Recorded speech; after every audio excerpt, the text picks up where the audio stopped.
Assalamu alaikum.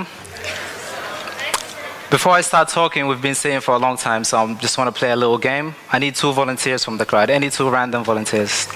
Little game. Another random volunteer. All right, come on, come up.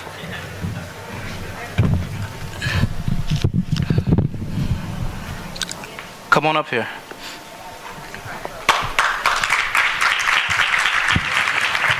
Stand right here.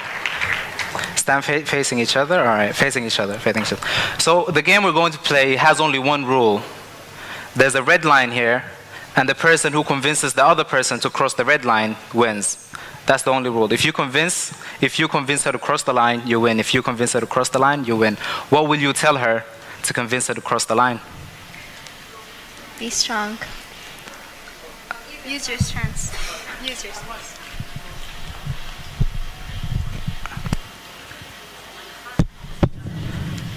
There's an iPad behind the line, over the line. So you try to bribe her to cross the line. That's a good thing. That's a good thing. Thank you. Thank you. Thank you. Now the real answer to that question is, you tell the person, if you cross the red line, I will cross the red line, and then we'll both win. See, that's the difference between real life and competitive sports. In competitive sport, we believe that there has to be only one winner, but in real life, we can all win together, and I'll try to explain this later. The reason I decided to talk about racism today is because 4 months ago, I was chilling on the Nile Street with around 15 of my friends, U of K students, people that society considers to be educated people and the future of our country. And they were talking about politics. You know, U of K students love talking about politics, religion, and all that. So I said, let's see what these, educated people have to say about racism. And so I decided to start, a conversation about racism. They were all saying beautiful things until this one guy asked a question. He said, what if a man from southern Sudan, who happens to be a Muslim, well-educated, and has a decent job, what if this man proposes to your sister?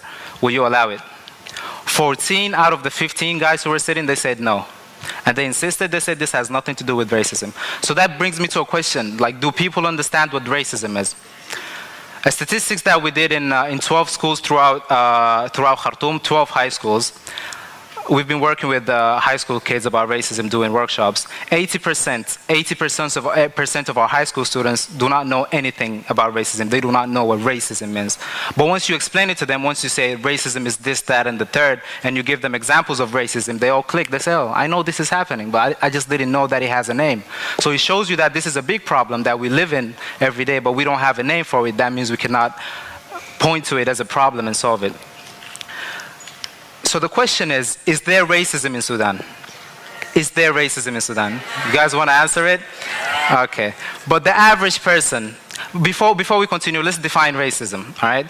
Racism is views, practices, and actions reflecting a belief that each members of the same race share certain attributes that make this race collectively as a whole less desirable, more desirable, inferior, or superior. It's like when you say black people are thieves. That's it. You close in the door, you're saying black people are thieves. White people are this. This is racism when you generalize. All right. So to answer the question, is there racism in Sudan? What we'll do is, instead of saying yes or no, you guys already said yes, but that, my presentation will be over, so we still have to do this. To answer the question, we'll look at racism and what it does to an individual and what it does to society, and then we'll look at the Sudanese individual and the Sudanese society and see if there are traces of racism. So first we'll talk about stereotypical racism. Stereotyping is when you generalize something. Just like I said, black people are thieves. You see one black thief, you say, oh, black people are thieves. This is stereotypical racism. So what stereotypical racism does is that it reinforces the stereotypes. For example, we continue with the thief thingy. If, let's say, we have a tribe called Tribe X, and Tribe X is known to be a tribe of thieves. So what we'll see in the streets, if a lady is walking by, she sees a kid from Tribe X. He hasn't stolen anything yet, he's still a kid. She says, oh, that's the Tribe X kid, so I'm going to cling on to my back because I know what he's trying to do. He's trying to steal my purse. So this Tribe X kid goes and sits on the public transportation, and the man sitting next to him is like, oh, Tribe X kid sitting next to me, I need to check my pocket every 2 minutes to make sure that my wallet is still there. So this kid is being treated like a thief before he steals anything. And if anything is missing, society accuses him of being a thief. So society actually pushes this guy towards towards being a thief. And if we look at the Sudanese society, we have a lot of stereotypes. One of the stereotypes that we have is about the Shaggy people. Is anybody here Shaggy? Raise your hand if you're Shaggy. It's okay, we love Shaggy people. It's okay to be proud of yourself as long as you don't think you're better than anybody else. That's not racism. So Shaggy, one stereotype that we have about Shaggy people is that they're cheap. Some people say Shaggy people don't like giving anything. So let's look at a kid who's born to a Shaggy family. This guy is born and society treats him like he's cheap. Somebody wants, like, for example, if I want to make a phone call, I don't have credit. This guy's sitting in the middle of Shaggy. So I comes like, do you have credit? She said no. I was like, oh, he's Shaggy. Do you have credit? So this guy, so I'm giving him an excuse for being cheap. I'm like, you're Shaggy, it's okay, you don't have to be generous. If he does something nice, I'm like, oh my God, this Shaggy person, he actually invited me for a drink. I don't know how it happened. So what we're doing is we're not giving him a chance to be a generous person because we're giving him an excuse for being cheap. And we're not actually encouraging him to do any kind deed. So this reinforces the stereotype. It makes him more and more cheap. And this can be seen in our society. One other thing that racism causes is what we call self-hatred. When a person is constantly subjected to racism, they start to question themselves. They start to hate themselves. It's like, oh, I'm black. Maybe there's something wrong with my color because people are making fun of me. My hair is nappy. There's something wrong with nappy hair. And then you become embarrassed of who you are. And we can see this in the Sudanese society. Some of our sisters, they bleach in their skin with toxic chemicals because society tells them that if you become white, if you behave like white people, then you become a better person.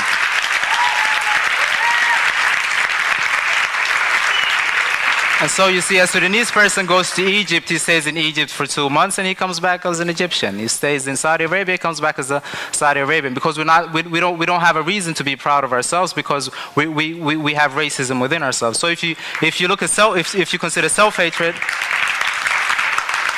and you look at the Sudanese society, you see a lot of self-hatred. One other thing that racism does is that it creates more racism, what we call reverse racism. And reverse racism is when somebody's being racist towards you, and you don't want to hate yourself, so you say, hey, I'll just hate you, and I'll become racist towards you, and this will create a head-on collision. And that can be seen in the African-American struggle. It led to the rise of militant groups. You have the Black Panthers. The Black Panthers is a militant group. When the average African-American was straightening his hair and lightening his skin, the Black Panthers, they were growing afros and taking the AK-47s out, and then that created more violence. The white people call them niggers, they call them wiggers. You call me chocolate, I call you vanilla.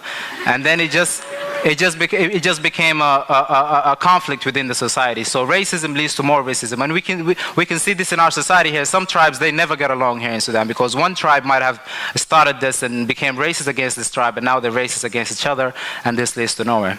So what is being done to fight racism in Sudan? Well, I'm actually here to talk about a group of people. I'm very honored to be a member of this group. We're called the Unity House.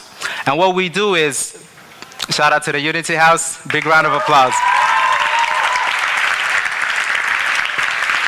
And the Unity House is a group of artists, musicians, writers, and what we do is we fight racism through art. We fight racism through art. We perform at open mic nights, we perform at poetry events, and we try to fight racism through poetry and through writing. We also conduct workshops. We have conducted 12 workshops throughout the capital in high schools. With high school children, who 80% of them don't know what racism is. We have conducted 5 workshops in Ad-Damazin and in Babanusa, and we have conducted a workshop for poets in Ad-Damazin. So how this works? Why do we use art to fight racism? The thing with art is that art is subtle. Art is easy to accept. Like you saw the play by Shawaria earlier, like they're trying to send you a very deep message, and you just see it in the form of entertainment. It doesn't have to be real. So that's what we do. In performances, we create scenarios. In workshops, what we do is we usually work with artists, so we get them to feel comfortable first, and then we start talking about racism, and then we create scenarios. One of the workshops we were working on, poets from Ad-Damazin. This one girl at the beginning of the workshop, she introduced herself. She said, my name is So-So, and I'm a war poet. I said, what is a war poet? She said, I write poetry to provoke people, and encourage people to fight the rebels. That was her idea. After 5 days, and after the workshop finished, she performed the piece. And in that piece, she was talking about building a house with her lover. her and her lover building a house. So he called her and said, you know, what is this that you're talking about? Like, what does this have to do with racism? She said, my lover is the rebels that I'm fighting, and the house is Sudan that I'm trying to build.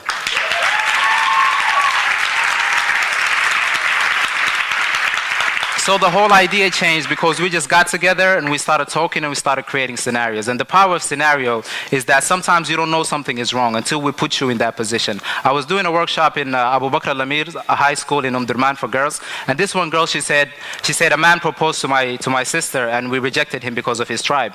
And my sister loved this man very much, and then she got depressed and she dropped out of school for 2 years now. And I said, is this right? She couldn't tell me it was wrong. So she said, you know, we are a tribe, we have our traditions, we can't give our daughter to anybody. So I tried to switch things a little bit. I said, what if the man that you love comes to propose to you and your family rejects him because of his tribe? So she was quiet. So then I tried to flip it again. I said, is your mom and dad from the same tribe? She said, yes. I said, let's assume they were not from the same tribe. What if, I said, is your dad a good person? She said, yes. I said, does your dad deserve to be rejected? She said, no. So I said, what if your dad came and proposed to your mom, but then he was rejected because of his tribe? Would that be fair? And she said, no, that's not fair. So what we do is we mix things a little bit, and then we put them in positions that they're not in, and then in that way we can change the society. One other thing that art does is art gives you a lot of options. Like, I can talk about racism, or I can talk about the things that racism does. And one of my favorite topics is to talk about self-hate. If I feel like a group of people hate themselves because people are being racist towards them, try to make them feel better. So to end this, I'm going to share a piece of poetry that I wrote for all Africans, because I believe Africans are very beautiful people and they deserve to be happy with who they are. And this piece is called Africa. So Africa, please wake up, your history was stolen. Some of it survived, but still it was taught wrong. We wasn't taught about them beautiful African beings, them African kings that traveled all across the globe doing African things. African rhythm, African words over African beats, African knowledge still seeping through them African streets. African eyes, open up and realize, or sit back and watch as the melanin dries. It hurts me to see other Africans cry. Africans, why? Why Africans die over hunger while the colonizers eating our pie? Africa's not poor, that's an African lie. Black gold still glitters on the African sky. Best believe these facts from this African guy. Thank you.